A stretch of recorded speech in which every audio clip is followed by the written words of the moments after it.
Sir, आज बैठक हुई है देवभूमि क्षत्रिय संगठन के प्रतिनिधियों के साथ। आपकी इनकी जो मांगे थी उस पर चर्चा हुई, क्या निष्कर्ष निकला है सर? क्या आज कुछ फैसला लिया गया है या कैबिनेट में जाएगा, क्या रहेगा?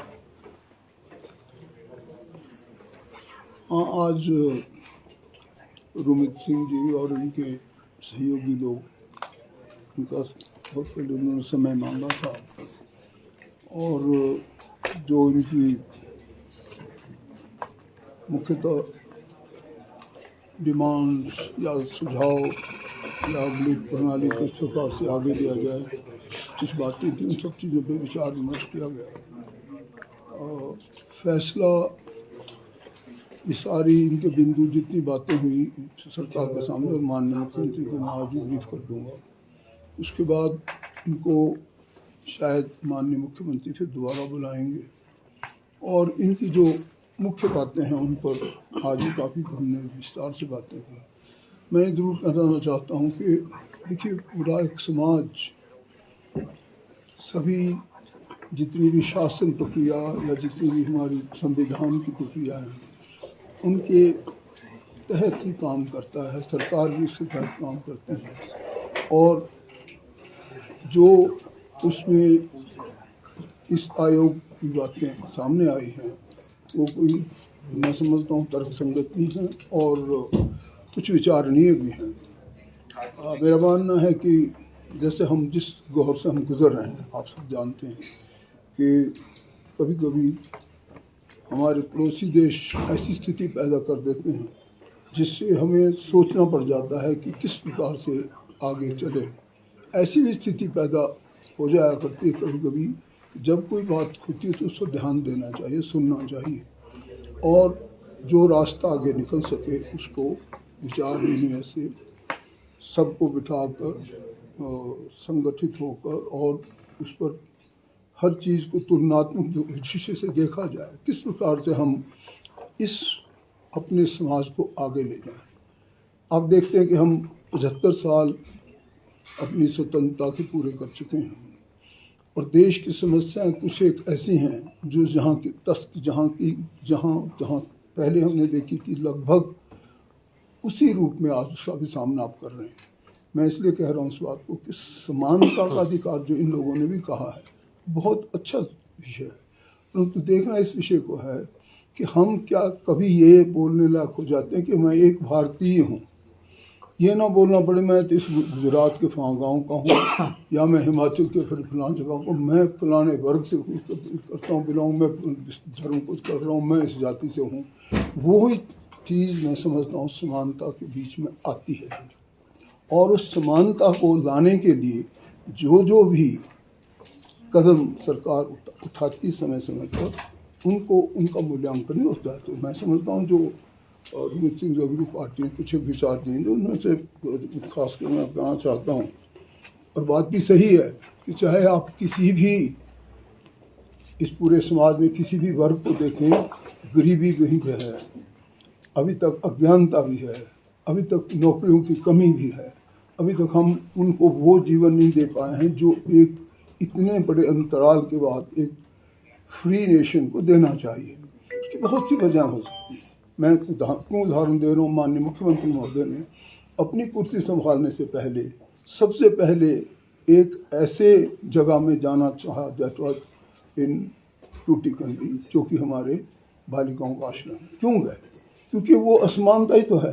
क्योंकि जो बच्चा छोड़ दिया, फेंक दिया, उसको किसको पता नहीं कि वो कुम्हार का बच्चा है कि वो किसी और हायर कास्ट का है या किसी निम्न वर्ग का या किसका है, वो किसी वर्ग का भी हो सकता है। तो वो समानता की तरफ एक कदम है।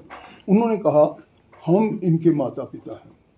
उनका कर्ण साहब ये इसी प्रकार से बाहर जाएंगे, हर एक टूर ये भी देखें जैसे हम अपने बच्चों को भेजते हैं। इनको पुस्तकों का अधिकार, वर्दी का अधिकार, सब प्रकार का अधिकार रहने के अंदर सरकार इसका खर्च वहन करे।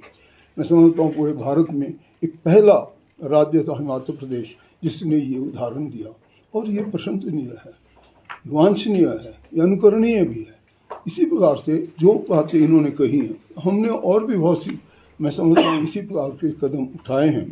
तो जो ये इन्होंने बातें कही हैं, चाहे वो जितनी भी हों, चाहे वो कोई मेधावी विद्यार्थियों की बातें हों, चाहे वो पिछड़े जो मतलब आम जो हमारा जनरल है बेटियों की बात हो, चाहे किसकी शिक्षा की बात हो, चाहे उनके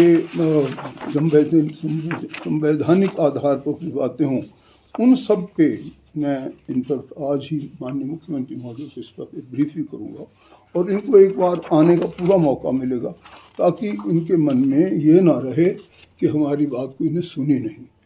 मैं समझता हूँ संविधान सब लोगों को अधिकार देता है, अपनी बात रखने का अधिकार है और वो अधिकार सबके लिए मिलना भी चाहिए। इसलिए जब उसमें किसी भी प्रकार की ऐसी चीज़ होंगी जो हम कर सकते हैं, करने योग्य होंगी, वो अवश्य की जाएंगी। अब क्योंकि मैं यहाँ पे स्वयं एक अकेले फैसला नहीं देखता, ये ऐसे फैसले होते हैं जो माननीय मुख्यमंत्री खुद भी ना लेकर पूरी कैबिनेट से भी बात करेंगे।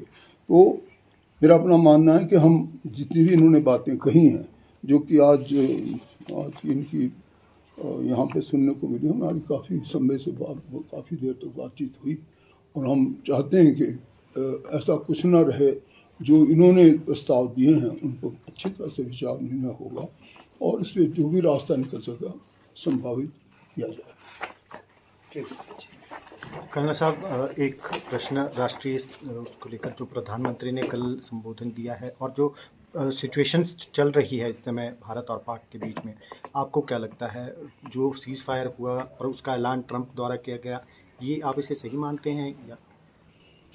देखिए, मैं जानता हूँ कि मैंने भी तीनों वार में भाग लिया। We were thrown into battle when we are hardly very young age of 19 years or so. तो 62 से लेके 65 से लेके 71 के जितने भी ऑपरेशन थे, मैंने तीनों युद्धों में भाग भी लिया है।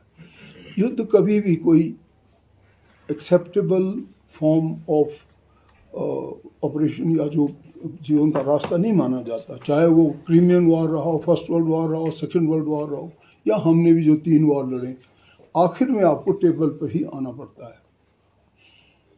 आपने देखा 1971 में जब श्रीमती इंदिरा गांधी जी प्रधानमंत्री थी, और मुझे अभी तक भी याद है कि हम लोंगेवाला में 6-7 फुट नीचे बंकर में बैठे होते थे। जब उनका भाषण आया तो हम लोगों को भी अभी आज भी रोंगटे खड़े होते जब उन्होंने तो उन्होंने कहा पूरा भारत आपके साथ है मेरे बहादुर जवानों, पूरा भारत आपके साथ है।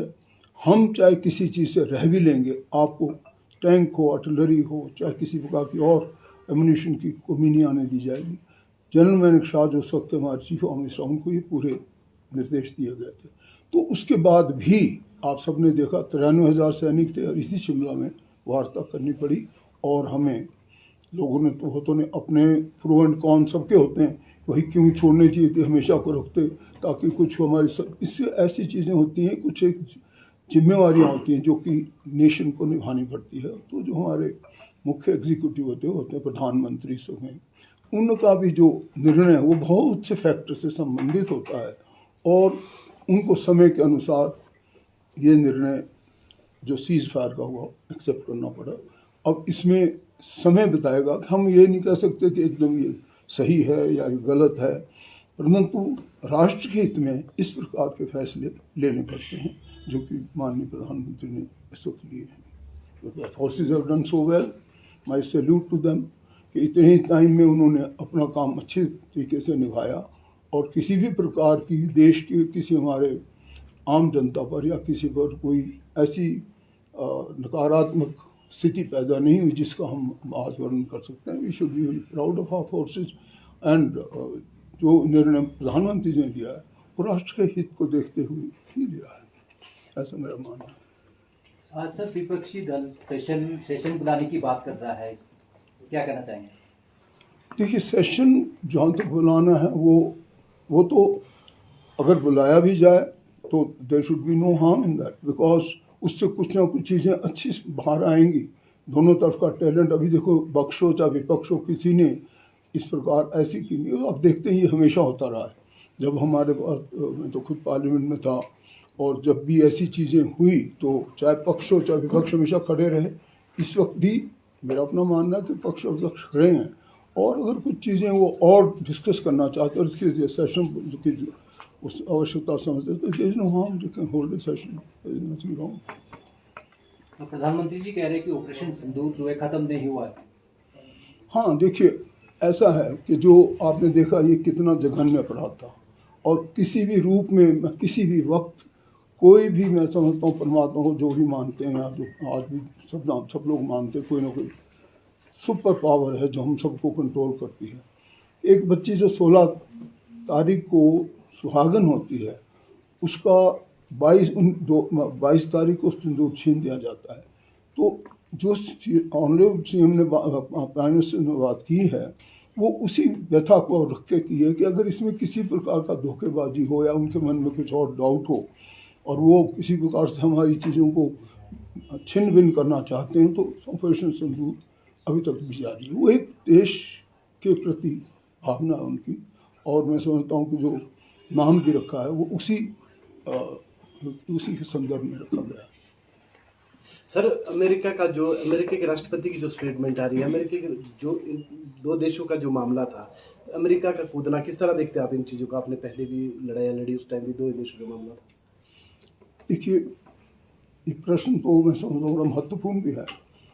ऐसा होता है कि जब देश आत्मनिर्भर हो, जब देश आज 1962 की आमी नहीं है, आज आप एक बहुत सुसज्जित, you are a potential sort of nuclear power also, and you are fully equipped with the latest weaponry, इसमें कोई दो राय नहीं।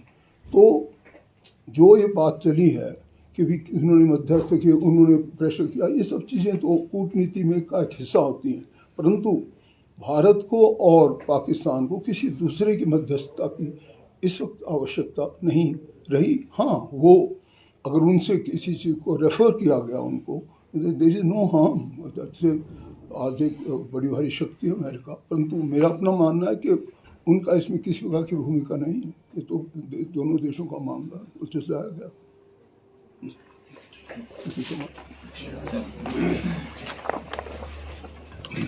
Thank you.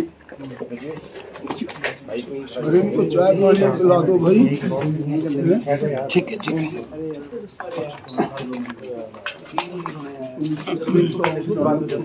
अरे कर लेंगे, ब्रीफ से लेना।